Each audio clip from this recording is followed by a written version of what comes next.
नमस्कार, मैं Anshu Kumar prime live में आपका स्वागत करता हूं। एसडीएम ज्योति मौर्य की खबर आप सबने सुन रखी है। इसमें कौन दोषी है कौन निर्दोष, इसका आकलन भी आपने अपने अपने हिसाब से कर रखा होगा, लेकिन कानून की नज़र में अभी तक इसका फैसला नहीं हो पाया है कि कौन दोषी है और कौन निर्दोष।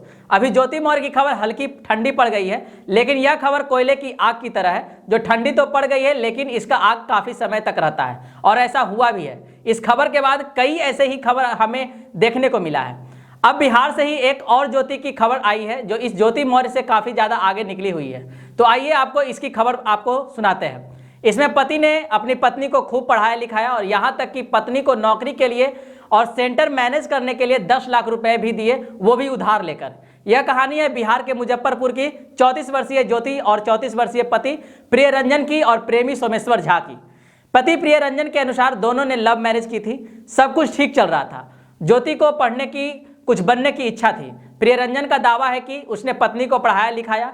ज्योति ने दरोगा का फॉर्म भरा था और सेटिंग के लिए 10 लाख रुपए मांगे। प्रियरंजन का कहना है कि ज्योति ने सोमेश्वर झा, जो उसकी कोचिंग में ही पढ़ता था, उसके 10 लाख भी मुझसे लिए। मैंने जमीन बेचकर और दोस्तों से कर्ज लेकर 20 लाख रुपए दिए। अब दोनों एसआई हैं और ज्योति मेरे साथ रहना नहीं चाहती।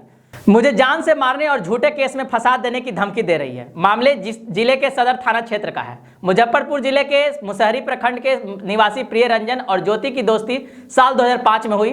धीरे धीरे दोस्ती प्यार में तब्दील हुई।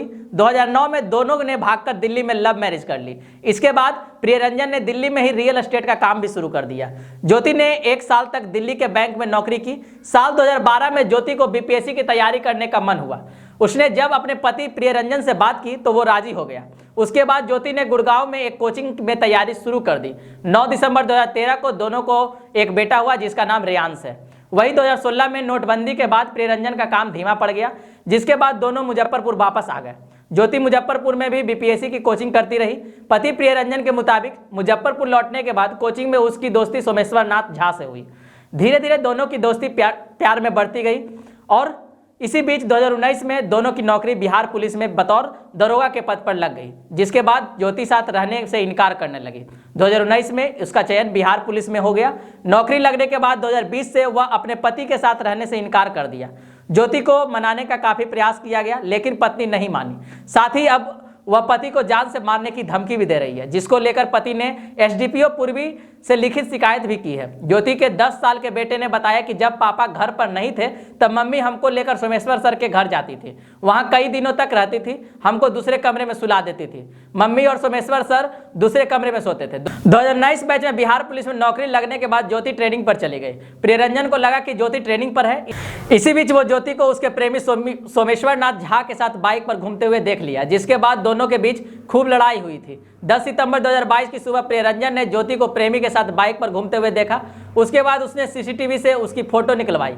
फोटो के आधार पर सबसे पूछताछ करते हुए सोमेश्वर का घर पता कर लिया और उसके घर पहुंच गया, जहां सोमेश्वर, ज्योति और उसके पति के बीच काफी नोकझोंक हुई थी। ज्योति फिलहाल कटिहार में पोस्टेड है।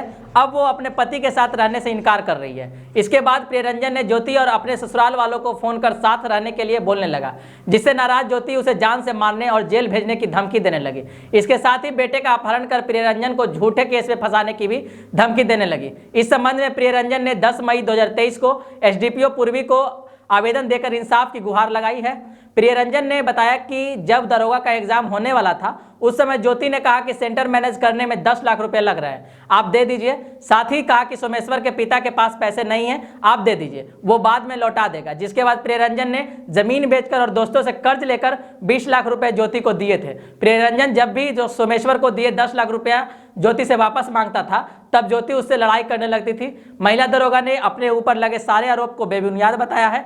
महिला दरोगा का कहना है कि पूर्व में पति अक्सर शराब पीकर मारपीट करता था। उसका कैरेक्टर अच्छा नहीं है, इसलिए दोनों अलग हुए हैं। उसकी पढ़ाई लिखाई के लिए उसकी 3 बहनें पैसे देती थी। महिला दरोगा ने बताया कि वह 2 दिनों की छुट्टी पर घर आई हुई थी। बेटे से मिलना चाह रही थी, लेकिन पति और ससुराल वाले मिलने नहीं दे रहे थे। इसके बाद पुलिस की मदद ली गई।